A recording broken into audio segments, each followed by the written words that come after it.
actuellement en France, comme vous pouvez le voir. Voilà, c'est le loup. Non, je ne peux pas encore parler couramment le langue, mais c'est le niveau que je souhaite atteindre. Alors je me suis dit pourquoi ne pas faire l'introduction de cette vidéo en français. Et ouais, je vais partager quelque chose que j'ai appris pendant mon temps ici à Paris. Alors, allons-y. Hi guys, it's Sabrina here, aka Sapphires. Ouais, je sais que je fais quelques fautes dans mon introduction, mais parfois il faut juste ne pas avoir peur de se lancer pour s'améliorer dans les langues. Alors oui, c'est ça. Okay, back to English. I just wanted to say a massive thank you, first and foremost, to everyone who has subscribed in my absence. So yeah, let's get on with the video. I'm gonna relate to you on a personal level, okay? You feel me? I'll try to be quick, but I can't promise you because I talk a lot, so I'm gonna try and be succinct. I'm gonna give you a very brief insight to my experience, the things that I learned about God and myself in the process. I'm gonna keep looking down at my notes because this is new to me. I mean, I'm trying, but okay, we gonna see. So human biology is the title of my university degree. You have an option to do like a sandwich year or year abroad. And I decided actually before I even started my university degree that I wanted to do my placement in Paris. When I got the placement, I was like, God, I just want to get to know you on a deeper level. I want to be more intimate with you. I want to be forced to spend more time with you. and it's like God was like, Okay. You gonna learn today. You gonna learn today. I learned.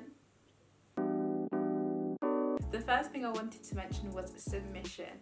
Even before I started my placement, there were various like kind of bureaucratic problems that I encountered. So at this point, my SD card decided to do bits, which is okay because I wrote a blog post on what I learned about submission. It's entitled Intimacy Requires Submission. In every sense of the word, I really delved into submission.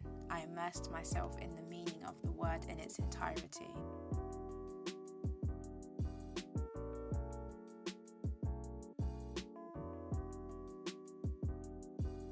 Okay, next lesson. Timing. We always hear about how God's timing is perfect. The accommodation that I had secured, it wasn't very secure. I had to leave by the end of the month, by the end of October. But to find somewhere for the remaining 5 months was difficult because it's such a short period of time. So I was looking, I was desperate, I was crying, I was praying, and I felt like, God, like, I need you. It comes to the end of October now. I haven't found anywhere. And best believe I had to leave the place I was at with all of my luggage, and I didn't know where I was going. And I even said to God, like, I woke up I remember the morning, I was like, God, I'm ready. Like, reveal it to me. Like, where are we staying from now on? I know you're the God of miracles. Like, let's go. And I had nowhere. You're not able to limit God. You're not able to force God to adhere to your time schedule. God is God. End of. I remember ringing my friend one day. I was like, hey, she knows who she is. Hey, how's it going? She was like, Sabrina, you okay? I was like, yeah. Like, how, like, you know, what's going on? She was like, have you found somewhere to live yet? I was like, no. She's like, where are you gonna sleep tonight? I was like, not sure. When you're pushed like beyond a certain point, you kind of go, it plays with your mind. Instead of me to now be crying as I should have been, I was laughing at my situation. I was making jokes. I had nowhere to call my own. Mate, I was homeless. So yeah, God really came through. He provided like he always does. And I just want to reiterate the fact that God is very intentional. He knows exactly what he's doing. He knew what my heart was longing for. Like, I'm a very sociable person. And all this time alone was taking its toll on me. He's not slack concerning his promises. So when he says, I will never leave you nor forsake you, it's not just for decoration.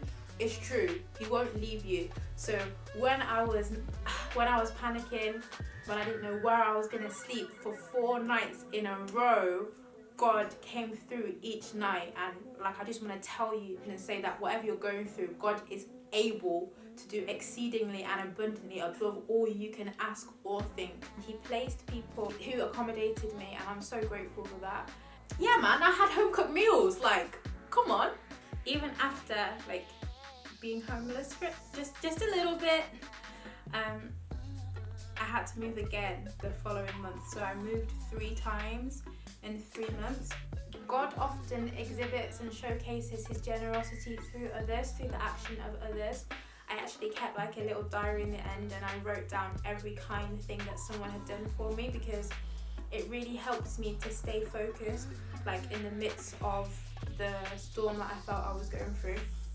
Talking about midst of storms, you guys need to check out Earl Blackman's most recent video. I don't know if it's going to be most recent by the time I upload this, but I'll add the link there. But it's awesome, and I genuinely, like, I was watching it, I was like, yes, I can relate. Yeah, he touched on so many things, and it's the fact that when we're actually forced into that situation where we have to depend on God and there's no other option but to do so, we're really tested. Loneliness is such a real thing. Like, I've lived away from home at university, but you're in a situation where you're surrounded by people who are in the same kind of circumstances as you are. But to be in a different country, and the people that I worked alongside were PhD students, they were married, they were postdocs. So it's not as easy as you'd think to kind of socialise and have, you know, to avoid feeling lonely. And yeah, like during that time, I really had to press in God's presence. I really had to spend more time with him.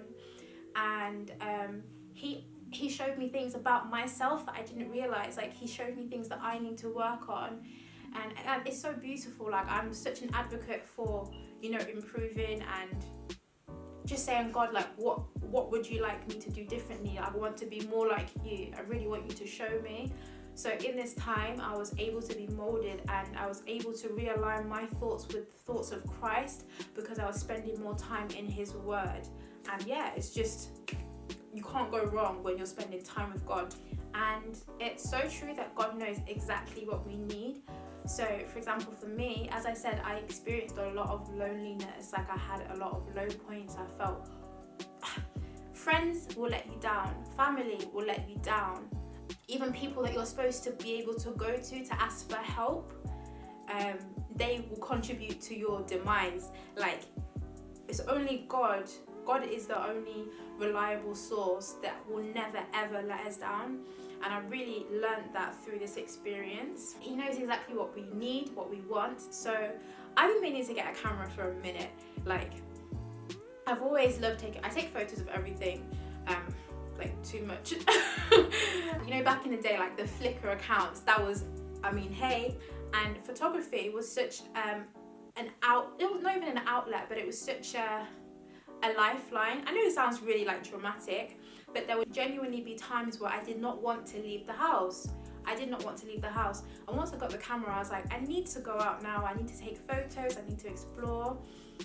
I'll show you kind of like a quick montage of a bit of footage that I took. But yeah, just exploring, immersing myself in the culture more so, because I had something to capture it with. And I'll show you this photo as well, like one of my favourite photos that I took of this lady. So I made myself an Instagram, visuals by CS for Cherished Sapphires, for my photography, and just anything visual related. Feel free to check it out. It's forced me to get out there, to meet new people. Yeah, I just spent my weekends exploring. It was necessary, and I thank God for facilitating that. I just want to say, like, I have some really great friends. Like, shout out to my friends who visited me. All the friends that stayed up with me and prayed with me when I was crying. All the friends that listened to me talk, because I wasn't joking when I said I talk a lot. I'm so grateful. You know who you are. You know who you is. Those are the main kind of things that I feel like Okay, you know what? Let me not lie. I've brushed the surface because I'm not even able to get into details like that. If there's anything to take from this, if God is for you, then who can be against you? And it's only by His grace. I did some... I made some questionable decisions. This experience was an experience and a half. When people ask me, oh, how was your time in Paris? I simply say, it was an experience and a half. That's the only way I can think to describe it. I just thank Him for this experience. God is great. He's greater than any mountain which you are currently climbing. And if you don't know God, get to know Him. Thank you so much if you've made it to the end of the video. I really appreciate you watching. I pray that you're blessed by this video. And definitely let me know what you thought. Don't forget to like, comment, share and subscribe.